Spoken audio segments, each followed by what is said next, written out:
Kryetari i Partisë Demokratike Sali Berisha adresoi një sër çështjesh në konferencën e kësaj të premteje. Ai u ndal tek protestat qytetare kundër Edi Ramës, të cilat sipas tij po marrin për masa botrore. Berisha dënoi ashpër ato që i cilsoi antimitingjet e organizuara nga qeveria me rastin e 35 vjetorit të Partisë Socialiste, duke u bërë thirrje socialistëve të ndershëm të distancohen nga këto organizime që ai konsideroi me natyrë mafioze. Të mbledhur me detyrim, u bëj thirrje socialistëve të braktisin antimitingjet e Edi Ramës kudo që janë, dhe të mos harrojnë se ato nuk janë, s'kan asgjë të përbashkët me idealet e Partisë Socialiste.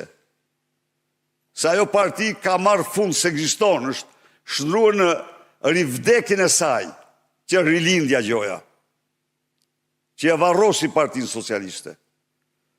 Ndaj dhe edhe një herë dënoj me forcën më të madhe, i bëj thirrje opinionit publik ndërkombëtar, atij politik dhe atij publik të mbështesin fuqishëm këtë protestë, e cila ka përcaktuar si mision shpëtimin e Shqipërisë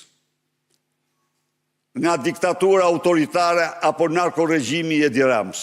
Një vëmendje të veçantë mori edhe lajmi për heqjen e sanksionit të udhëtimit drejt Shteteve të Bashkuara të Amerikës nga administrata Trump. Berisha sqaroi se ky vendim nuk ka ardhur nga asnjë lloj lobimi, por si zbatim i ligjeve të brendshme të SBA-s. Thelbi i çështjes zotëri është ai që Departamenti i Shtetit deklaroi se Sali Berisha mund të hyjë në Shtetet e Bashkuara dhe ky vendim është marrë për interesat të Shteteve të Bashkuara.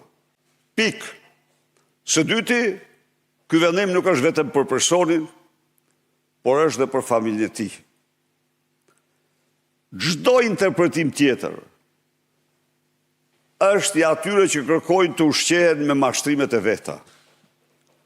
Nuk kanë bërë asnjë lloj kërkese për asnjë lloj rrethane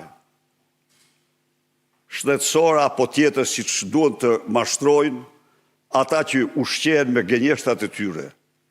Kam bërë kërkesë, në gjykatë kam shkuar, rast unik në historinë e planetit për këtë çështje,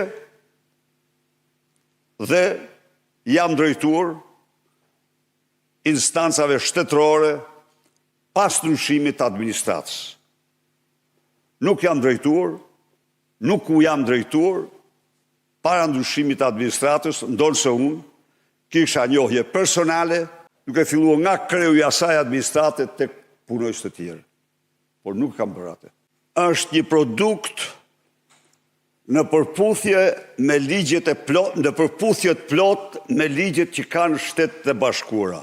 Ai falenderoi bashkëpunëtorët e tij dhe shqiptarët që e mbështetën gjatë kësaj betejë, duke paralajmëruar edhe vizitën e tij të ardhshme në Shtetet e Bashkuara dhe vazhdimin e aksionit opozitar për rikthimin e votës së lirë. Pa diskutim që unë do shkoj në Shtetet e Bashkuara të Amerikës, por do ta koordinoj me miq të mi udhëtimin. Tani fillon një periudhë pushimesh kudo, përveç se unë s'kam normal të bëj pushime, po sapo mjedisi mos jetë kaq festiv me pushime, unë do shkoj.